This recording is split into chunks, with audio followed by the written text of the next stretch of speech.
warahmatullahi wabarakatuh.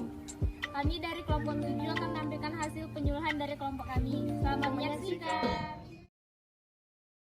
Assalamualaikum warahmatullahi wabarakatuh, Bu. Waalaikumsalam warahmatullahi wabarakatuh, Bu. Perkenalkan, nama saya Regita Entasari. Saya dari jurusan keperawatan Poltekkes Kemenkes Bengkulu. Di sini saya minta izin akan mengkaji keluarga Ibu, mulai dari data umum, struktur keluarga, tahap perkembangan keluarga Ibu, dan komposisi keluarga Ibu. Apakah Ibu bersedia, Bu? Bersedia, sus. Baiklah, langsung saja ya, Bu. Saya mulai pengkajiannya. Untuk nama kepala keluarga siapa, Bu? Bapak Gilang. Saya izin langsung mencatat ya, Bu. Soalnya nanti takut lupa kalau nggak langsung catat ya. Iya, Bu. Alamat ya, nomor teleponnya berapa, Bu? 0821 777 1234. Pekerjaan kepala keluarganya apa, Bu? PNS. Pendidikan kepala keluarganya apa, Bu? S2. Yang tinggal dalam serumah Ibu ada siapa aja, Bu? Ada saya sama suami saya. Terus ada 2 anak saya. Anaknya perempuan atau laki-laki, Bu? 1 laki-laki, 1 perempuan. Baiklah, Bu.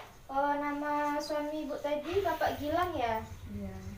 Hubungan ketua keluarga yaitu kepala keluarga ya, Bu. Umurnya berapa? Umurnya 35. Pendidikannya apa, Bu? S2. Nama Ibu siapa, Bu? Ibu Siti. Umurnya berapa? Umurnya 33.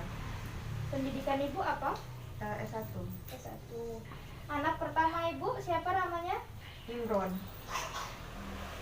Jenis kelaminnya laki-laki ya? Iya.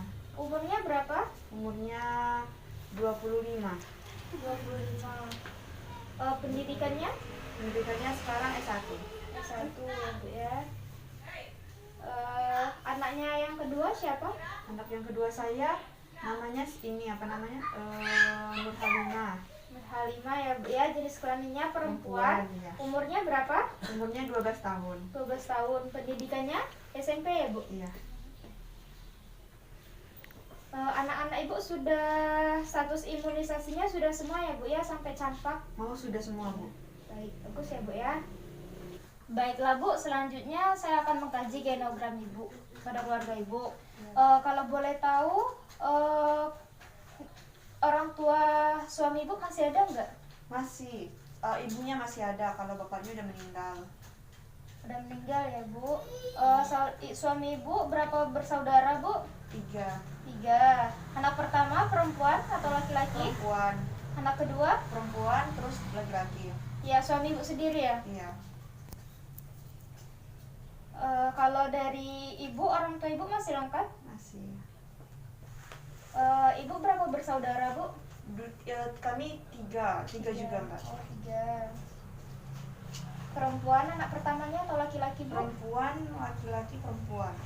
Ibu anak keberapa, Bu? Kebetulan saya anak ke pertama. Anak pertama ya, Bu ya.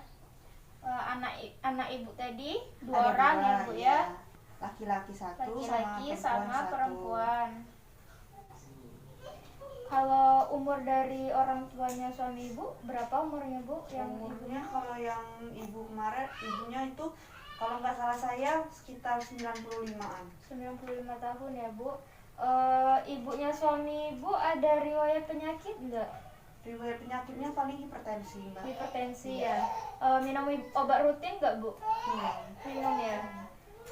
Kalau kakaknya suami Ibu berapa umurnya? Kakak suami saya umurnya 55. 55. Kakak pertama ya. Kalau Iya. kakaknya yang kedua berapa umurnya? Umurnya 52. 52. Kakak suami Ibu ada riwayat penyakit enggak? Riwayat penyakit nggak ada, Bu. Enggak ada ya, Bu ya. Kalau orang tua Ibu Orang berapa tua umurnya? saya umurnya sekarang 82. 82 itu bapaknya ya? Iya, bapaknya 82. Kalau ibunya itu masih 79. 79. Orang tua Ibu ada riwayat penyakit enggak? Orang tua saya kalau riwayat penyakit yang kayak gitu nggak ada, tapi paling sakit-sakit badan aja. Ya, karena kecapean ya, Bu Iya. ya. Kalau adik adik ibu umurnya berapa? Adik saya tahun ini 29. Kak. 29. Kalau adiknya yang bungsu berapa umurnya? Adiknya yang bungsu karena jaraknya jauh tuh umurnya masih 19-an. Oh, 19. Ini ada riwayat penyakit nggak kedua adik ibu? Oh, nggak ada. Nggak ada. Kalau anak ibu ini ada riwayat penyakit nggak, Bu? Kalau riwayat penyakit tuh nggak ada, Mbak. Cuman batuk pilek biasa aja kalau sakitnya. Tapi kalau misalnya anak saya yang pertama itu, dia tuh kayak kurang percaya diri gitu, Mbak. Karena kan badannya agak besar, jadi kayak minder gitu sama teman-temannya. Ya suka makan ya, Bu? Iya, dia tuh suka makan. Kalau olahraga, tapi mungkin emang postur badannya besar. Baiklah, Bu. Keluarga yang tinggal di rumah ini berapa orang, Bu?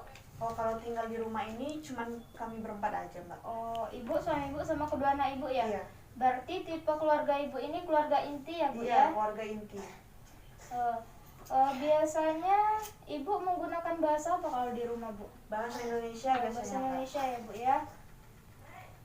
Nggak ada campuran bahasa-bahasa lain, nggak ada ya, Bu? Kalau misalnya ngomong sama anak-anak pakai bahasa Indonesia, tapi kalau ngomong pakai sama suami kadang-kadang pakai bahasa daerah. Berarti campur ya, Bu Iya, ya? campur. Kalau ini agamanya apa, Bu? Agamanya Islam semua, Islam alhamdulillah, ya, Kak. Bu ya? Status sosial ekonomi keluarga ibu bagaimana, Bu?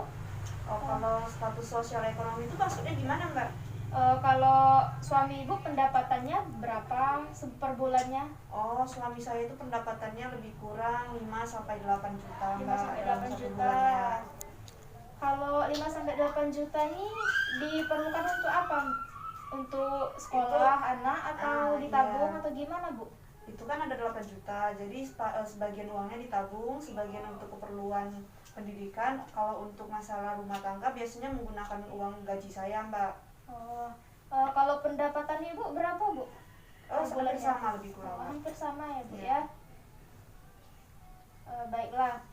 Di dalam keluarga ibu itu ada aktivitas rekreasi yang terjadwal nggak? Kayak seminggu sekali itu refreshing keluar atau ke pantai gitu atau keluar kota? Biasanya bukan seminggu sekali, Mbak, tapi 2 minggu sekali. 2 minggu. Itu kemana biasanya, Bu? Rekreasinya nggak nentu, kadang ke pantai atau bisa ke puncak gitu. Berarti ada aktivitas rekreasi ya, Bu ya? Iya. Atau scoring. Yang pertama gangguan harga diri rendah, dan yang kedua itu pelemahan coping keluarga ya, Bu. Ya, baiklah, yang pertama itu kita bukan yang pertama dulu ya, Bu. Tipe masalah, tidak kurang sehat, ancaman kesehatan, keadaan kesehatan, bagaimana ya, Bu? Dan yang kedua itu pelemahan coping keluarga ya, Bu. Baiklah, kita yang pertama dulu ya, Bu. Sifat masalahnya apakah tidak kurang sehat, ancaman kesehatan, keadaan sejahtera ya, Bu. Ancaman kesehatan. Baiklah, ancaman kesehatan ya, Bu. Yang kedua itu kemungkinan masalah dapat diubah, apakah mudah, sebagian, tidak dapat, Bu. Sebagian ya, Bu. Untuk yang ketiga itu potensial masalah untuk dicegah, apakah tinggi, cukup, atau rendah, Bu. Rendah ya, Bu. Sifat menunjuk masalahnya, apakah masalah berat harus segera ditangani, adanya masalah tetap tidak perlu ditangani, masalah tidak dirasakan, Bu. Masalah berat harus segera ditangani. Masalah berat harus ditangani ya, Bu ya. Baiklah, Bu, kita lanjut yang kedua ya, Bu. Pelemahan coping keluarga. Sifat masalahnya apakah kurang sehat, ancaman kesehatan, atau keadaan sejahtera, Bu. Keadaan sejahtera. Kesejahteraan sejahtera ya, Bu. Yang kedua itu kemungkinan masalah dapat diubah, apakah mudah, sebagian, tidak dapat ya, Bu. Sebagian, Bu. Sebagian ya. Yang ketiga itu potensial masalah untuk dicegah, apakah tinggi, cukup, atau rendah, Bu. Cukup ya, Bu. Dan yang terakhir itu menunjukkan masalah, apakah masalah berat harus segera ditangani, adanya masalah tetapi tidak perlu ditangani, masalah tidak dirasakan, Bu. Adanya masalah tetapi tidak perlu ditangani. Ya, Bu, kita jumlahkan ya, Bu. Yang pertama itu skornya 6 ya, Bu. Yang kedua itu 5 ya, Bu. Berarti diagnosanya kita ambil di gangguan harga diri rendah ya, Bu ya. Tidak percaya diri dengan penampilan fisiknya dan merasakan dirinya gendut dan mengatakan masih bingung dengan masalah dan situasi yang dihadapi saat ini. Dan untuk diagnosanya itu gangguan identitas diri ya, Bu, karena anak ibu gangguan fisik ya, Bu. Dan selanjutnya kita akan ke skornya, Bu, menentukan prioritas masalahnya. Baiklah Bapak, sesuai janji kita kemarin, kita bertemu lagi untuk menentukan evaluasi dari tindakan yang kita lakukan kemarin ya Pak. Kalau yang pertama itu ada nilai subjektifnya. Yang pertama itu anak I mengatakan tidak percaya diri dengan penampilan fisiknya Pak. Yang kedua, anak I mengatakan memiliki harapan untuk menurunkan berat badannya. Dan yang ketiga itu anak I mengatakan masih bingung dengan masalah dan situasi yang dihadapinya. Untuk nilai objektifnya itu anak I masih menutup diri ketika diajak berbicara. Dan yang kedua itu orang tua anak I sesekali bertanya mengenai bagaimana cara memotivasi anaknya. Selanjutnya nilai asesmennya itu masalah teratasi sebagian. Untuk planningnya itu intervensi dihentikan Pak. Baiklah Pak, itulah hasil evaluasi kita hari ini. Saya permisi ya Pak. Ya.